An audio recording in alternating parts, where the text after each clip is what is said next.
Hi guys, welcome to U Kalyan Agriculture Institute of Technology, यहाँ नए platform पर हम लोग पढ़ रहे थे बेसिक एग्रीकल्चर फर्स्ट सेमेस्टर के लिए fundamental of genetics. Fundamental of genetics में हिस्ट्री के 2 पार्ट्स हो चुके थे और लेक्चर 1 और लेक्चर 2 और थर्ड पार्ट साथ हम पढ़ेंगे hybridization in plant. Hybridization in plant, पौधों में संकरण। तो हाइब्रिडाइजेशन इन प्लांट में कैसे होता है उसको जानने से पहले हम फ्लावर स्ट्रक्चर को समझेंगे। फ्लावर स्ट्रक्चर के समझने के बाद उसमें पॉलिनेशन प्रक्रिया को समझेंगे, उसके बाद हाइब्रिडाइजेशन को हम देखेंगे। आइए पहले फ्लावर स्ट्रक्चर को जब आप देखते हैं तो किसी फ्लावर्स के पास में ये ऐसे ग्रीन कलर की स्टिक्स जिसका बेस होता है फ्लावर्स का वो लगा होता है और ठीक उसके ऊपर ओवरी और ओव्यूल बने होते हैं। ये इससे ये आपका ओवरी और ये आपका ओव्यूल, ये दोनों फीमेल पार्ट होते हैं और ये ठीक ऐसी प्रक्रियाएं निकल के बाहर जाती है जिसको हम लोग बोलते हैं इसको स्टिग्मा। और ठीक जो ये ट्यूब होती है इसको हम लोग बोलते हैं स्टाइल। तो यहां से लेकर के स्टिग्मा, स्टाइल, ओवरी और ओव्यूल ये चारों पार्ट जो होते हैं वो फीमेल होते हैं। फिर ठीक यहां से हम देखते हैं कुछ रंग बिरंगे ऐसे स्ट्रक्चर्स आपको हमको दिखाई देने मिलते हैं जिसको हम बोलते हैं कैरोला। क्या बोलते हैं? कैरोला। और ठीक इसके नीचे जो मैंने आपको ग्रीन कलर बताया था होता है उसको बोलते हैं कैलिक्स। तो कैलिक्स, कैरोला ये दोनों पार्ट होते हैं किसके? फ्लावर स्ट्रक्चर्स के, जो सबसे बेस में होता है और फिर उसके ऊपर कलर होता है। और ये कैरोला का फंक्शन है कि ये इंसेक्टों को अपनी तरफ आकर्षित करे और आकर्षित करने के बाद उसमें पॉलिनेशन की प्रक्रिया को फास्टली हो जाए। फिर इसमें से एक और स्टिक नुमाइश संरचनाएं बनी होती हैं जिसको हम लोग बोलते हैं एंथर। क्या बोलते हैं? एंथर। ये दोनों तरफ से होता है, एक नहीं मोर देन हो सकते हैं, ऐसे कई निकले रहते हैं। वो क्रापों की संख्या के आधार पे crop cereal crop, pulse crop, आयर क्राप है, उस पर डिपेंडेंसी है कि कितने कितने एंथर पाए जाएंगे। यानी इसको हिंदी में पुंकेसर बोलते हैं। इसको बोलते हैं पूरी प्रक्रिया को एंथर। ये क्या है? ये जो फिलामेंट, जो ये पार्ट है जो स्टिक टाइप का, इसको बोलते हैं स्टैमेन। स्टैमेन बोलते हैं। और ये पूरी प्रक्रिया जो ये बनी हुई है स्ट्रक्चर्स, ये है आपका एंथर, यानी कि इसके अंतर्गत होता है पॉलन ग्रेन। और ये जो बाहरी आवरण है इसको बोलते हैं पॉलन सेक। क्या बोलते हैं? पॉलन सेक। और यहाँ पे प्रक्रिया ये जो है इसको बोलते हैं पॉलन ग्रेन। ये प्रक्रिया जिसमें पाई जाती है पॉलन ग्रेन और ये होता है पॉलन सेक और ये स्टिक्स होती है स्टैमेन्स। और यहाँ से पूरी प्रक्रियाओं को हम क्या बोलते हैं? एंथर, यानी कि ये मेल पार्ट होता है। और ये जो है टोटल यहाँ से यहाँ तक ये फीमेल पार्ट।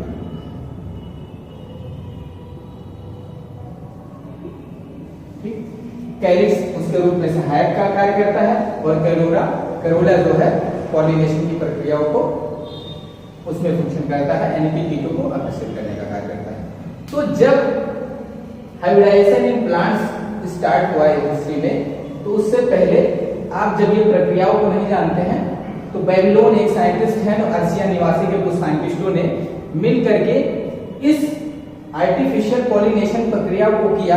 लेकिन उनका उद्देश्य था कि अच्छा फ्रूट्स प्रोडक्शन करने का, कि जो फ्रूट्स हो वो अच्छे क्वालिटी के हो, बड़े आकार के हों और अच्छे हों, ना कि उनका उद्देश्य था हाइब्रिडाइजेशन प्लांट को विकसित करना था। तो वो जानते ही नहीं थे। तो आइए पॉलिनेशन पहले क्या होता है हम जानते हैं। जब तक हाइब्रिडाइजेशन के लिए क्या प्रक्रिया होती है, एक वर्ड होता है पॉलिनेशन। क्या होता है? पॉलिनेशन। पॉलिनेशन होता है कि जब पॉलन ग्रेन, ये देखो आप लोग पॉलन ग्रेन देखो, जब पॉलन ग्रेन स्टिग्मा पर पहुंचता है, जब पॉलन ग्रेन स्टिग्मा पर पहुंचता है तो उसको हम पॉलिनेशन बोलते हैं। बोले pollen grain reach to stigma or pollen grain falls to stigma is called pollination. इस पॉलिनेशन प्रक्रियाओं के रूप में दो प्रकार के, इसको दो भागों में बांटा गया है। एक होता है सेल्फ पॉलिनेशन और दूसरा होता है क्रॉस पॉलिनेशन।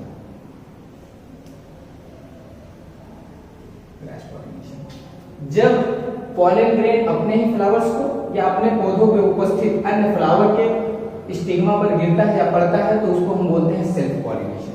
क्या बोलते हैं? Self pollination. बट अगर पॉलन ग्रेन अपने पौधों को या अपने फ्लावर्स को छोड़ करके किसी दूसरे अन्य पौधों पर उसी जात के, जैसे व्हीट क्रॉप्स है तो व्हीट क्रॉप्स होना चाहिए, राइस क्रॉप है तो राइस क्रॉप होना चाहिए, अदर डिफरेंटिएशन होना चाहिए, तो उसी जाति के अन्य पौधों पर जाके फॉल्स पड़ता है तो उसको हम बोलते हैं क्रॉस पॉलिनेशन। अब जब क्रॉस पॉलिनेशन होता है तो इसमें दो पेरेंट्स आ जाते हैं। कितने पेरेंट्स आ जाते हैं? दो पेरेंट्स आ जाते हैं। मान लो एक पेरेंट्स ए हो गया और एक पेरेंट्स बी हो गया, यानी कि दो अलग अलग प्लांट्स हो गए। तो मान लो कि ये ए पेरेंट्स है ए और हमने कहा ये बी पेरेंट्स है। इमेजिन करो कि एक फ्लावर इधर भी बना हुआ है बी वाला, तो इसका पॉलन ग्रेन जब इस पे बी वाले पेरेंट पे पहुंचेगा, यानी कि मान लो ये बी वाला स्टिग्मा है, बी वाले पे पॉलन ग्रेन यहां से यहां पहुंचेगा तो इस प्रक्रिया को बोलेंगे क्रॉस पॉलिनेशन। तो यहाँ पे हमारे पास ए और बी दो पेरेंट हो जाएंगे और दोनों जब पेरेंट होंगे तो यहाँ पे दोनों के कैरेक्टर्स ए और बी वाले इन्फ्लुएंस होंगे। और इसी को हम बोलते हैं कि जब दोनों पेरेंट्स के कैरेक्टर F1 प्रोजनी में आ जाते हैं, इसी को हम हाइब्रिड बोलते हैं। क्या बोलते हैं? हाइब्रिड बोलते हैं। और इस होने वाले प्रक्रिया को हाइब्रिडाइजेशन बोलते हैं।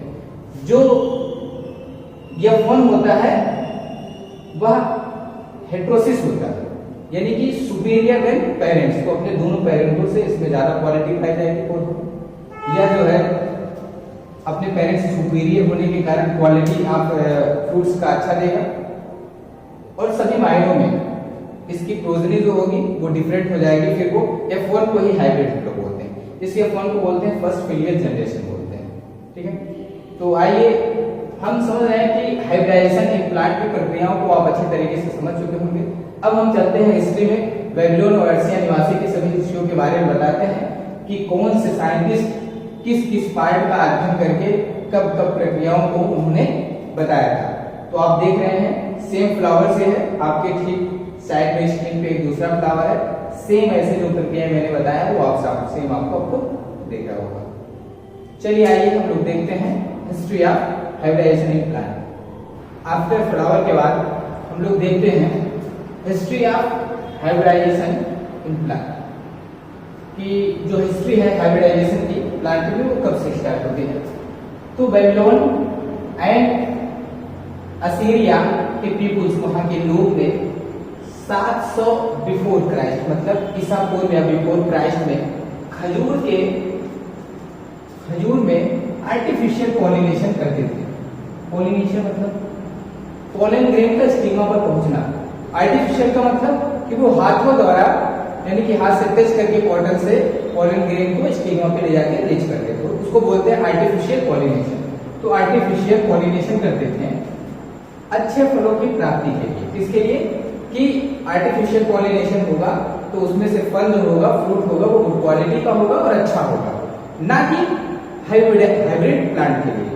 हाइब्रिड प्लांट का ग्रो करने का उनका कोई उद्देश्य नहीं था, उनको सिर्फ ये था कि इस प्रकार से आर्टिफिशियल पॉलिनेशन करने से जो है कि अच्छी क्वालिटी के फ्रूट्स प्राप्त होते हैं।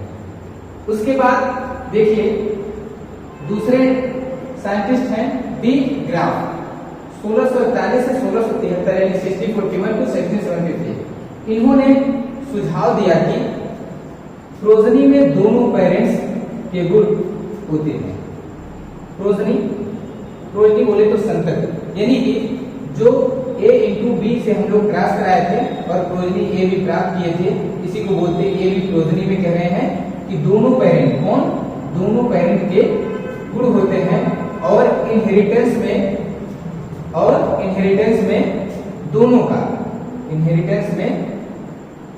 दोनों का योगदान होता है।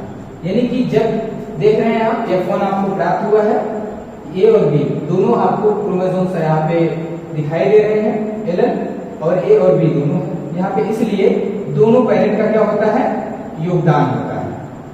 ठीक, चलिए आगे। तीसरे साइंटिस्ट हैं ग्रीव ने 1682 में पौधों के पुंकेसर यानी कि स्टैमेन, पुंकेसर यानी कि स्टैमेन जिसको हम स्टैमेन और मेल पार्ट बोलते हैं, आपके स्क्रीन पे शो कर रहा होगा स्टैमेन, उसको देखिए, उसी पुंकेसर और स्टैमेन की बात हो रही है, का वर्णन किया। इन्होंने क्या किया, वर्णन किया और स्टैमेन को मेल रिप्रोडक्टिव ऑर्गन्स बताया। स्टैमेन क्या है, मेल रिप्रोडक्टिव ऑर्गन्स बताया, ये तो मैंने पहले आपको बता चुका हूं। फिर आइए दूसरे साइंस कैमेरेरियस,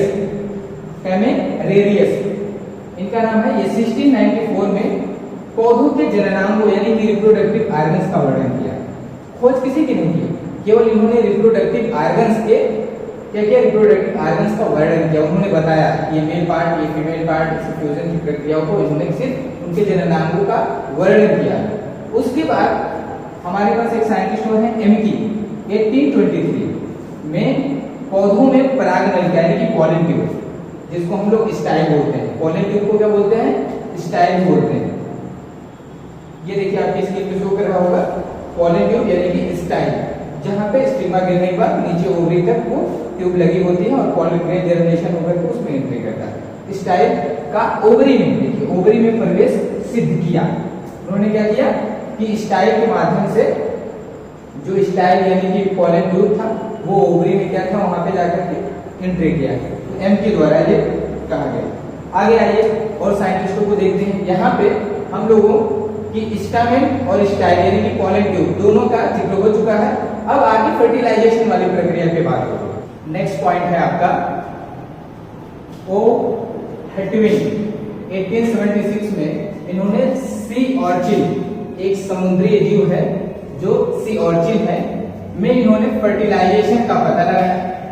क्या किया, फर्टिलाइजेशन का पता लगाया और बताया कि फर्टिलाइजेशन के दौरान स्पर्म एंड एग के न्यूक्लियस का फ्यूजन होता है। क्या होता है, स्पर्म और एग का फ्यूजन होता है।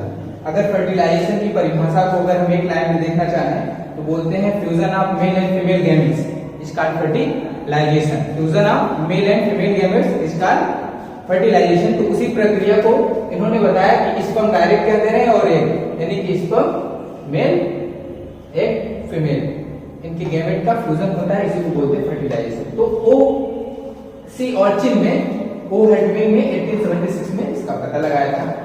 उसके बाद स्ट्रॉसबर्गर ने 1884 में आवृत बीजी एंजियोस्पर्मिक पौधों में फर्टिलाइजेशन का प्रमाण सहित वर्णन किया। उन्होंने क्या किया, उसमें प्रूफ के दौरान प्रमाण सहित उस पर वर्णन किया कि उसमें फर्टिलाइजेशन, ये फर्टिलाइजेशन होता क्या है, वही प्रक्रिया कि fusion of male and female gametes, इसका फर्टिलाइजेशन। फिर नेक्स्ट है आपके थॉमस फेयरचाइल्ड, 1717 में फर्स्ट जो है हाइब्रिड का प्रोडक्शन हुआ, उसका श्रेय थॉमस फेयरचाइल्ड को जाता है, जिन्होंने स्वीट विलियन जो आपके स्क्रीन पे देख रहा होगा और कार्नेशन में दोनों में आर्टिफिशियल पॉलिनेशन के दौरान एक नए फेयरचाइल्ड ब्यूल यानी कि नए फ्लावर की उत्पत्ति की, उसको बोला जाता है कि फेयरचाइल्ड ब्यूल, अब इन्हीं के नाम से फेयरचाइल्ड बोल के नाम से। तो उन्होंने क्रॉस किसका कराया था, स्वीट विलियम एंड कार्नेशन में, और वो भी किसके दौरान, आर्टिफिशियल पॉलिनेशन दौरान। तो आपके जो हाइब्रिडाइजेशन इन प्लांट्स हम लोग पढ़ रहे हैं हिस्ट्री में, तो फर्स्ट प्लांट जो होता है हाइब्रिडाइजेशन के दौरान जो प्राप्त किया गया था वह फेयरचाइल्ड ब्यूल किया गया था। और कौन साइंटिस्ट किए थे, थॉमस फेयरचाइल्ड किए थे 1770। इससे पहले प्रक्रियाएं हो चुकी है ना, बेबीलोन और अर्सिया पीपुल्स के लोग कर चुके थे, लेकिन उनका उद्देश्य ये नहीं था कि हाइब्रिडाइजेशन प्लांट प्रोड्यूस करना, उन्होंने सिर्फ फ्रूट प्रोड्यूस किया था। इसलिए आप यहाँ पे ध्यान रखें, फर्स्ट हाइब्रिडाइजेशन के। फिर कॉलरिचर साइंटिस्ट हैं, 1766 में इन्होंने क्या किया, हाइब्रिडाइजेशन इन टोबैको यानी कि तंबाकू में इन्होंने हाइब्रिडाइजेशन किया, और तंबाकू में इन्होंने क्या किया, हाइब्रिडाइजेशन किया और बताया कि जो F1 होता है वह हेट्रोसिस होता है। क्या होता है? हेट्रोसिस होता है, यानी कि सुपीरियर देन पेरेंट, यानी कि जो F1 होगा वो अपने पेरेंट से सुपीरियर होगा, उसको बोलते हैं हेट्रोसिस। और यूनिफॉर्मिटी, यानी कि F1 में जितने भी पौधे पाए जाएंगे, ऑल प्लांट सब यूनिफॉर्म होंगे, मतलब एक कैरेक्टर्स को दर्शाएंगे, यूनिफॉर्मिटी होंगे। और कहा गया कि F2 में जैसे ये जनरेशन बढ़ेगा, F2 में वो सब क्या हो जाते हैं? वेरिएशन हो जाते हैं, उसमें सभी पौधों में वेरिएशन उत्पन्न हो जाता है, जो विविधता यानी कि विभिन्न प्रकार के कैरेक्टर को शो करने लगते हैं। इसलिए कहा जाता है कि हाइब्रिड प्लांट को सिर्फ जो ग्रो किया जाता है वो F1 प्रोजेनी को ग्रो किया जाता है, F2 को नहीं, क्योंकि उसमें इंडिपेंडेंट असॉर्टमेंट लागू हो जाता है, जिससे उसके एलएल सेपरेट वो अपने इच्छा के अनुसार एक दूसरे में जाने लगते हैं, इसलिए उसमें वेरिएशन उत्पन्न हो जाता है। तो नए साइंटिस्ट आए देखते हैं। 1759 टू 1835 में हाइब्रिडाइजेशन के द्वारा इन्होंने सेब, नाशपाती, आड़ू, अंगूर में कई किस्मों का इन्होंने हाइब्रिडाइजेशन के द्वारा उन्हें कई किस्मों को विकसित किया। इस प्रकार से आपने देखा कि history of hybridization in plant, तो स्टार्टिंग से लेकर के पूरे यानी कि वैरायटीज के प्रोडक्शन तक, फ्लावर्स के पार्ट्स, उसमें फर्टिलाइजेशन, फीमेल और मेल पार्ट्स के सबके बारे में बताया गया आपको। और आई होप दैट, मैं आशा करता हूं कि आप सभी लोगों को पूर्णतः history of hybridization in plants समझ में आया होगा। अगर आपको कोई कंफ्यूजन हो तो आप कमेंट बॉक्स में कमेंट करके आप पूछ सकते हैं, उसका सलूशन आपको तुरंत दिया जाएगा। और ऐसे ही वीडियो देखने के लिए आप हमारे चैनल पे बने रहिए, सब्सक्राइब कीजिए, लाइक कीजिए और शेयर कीजिए। Thanks for watching.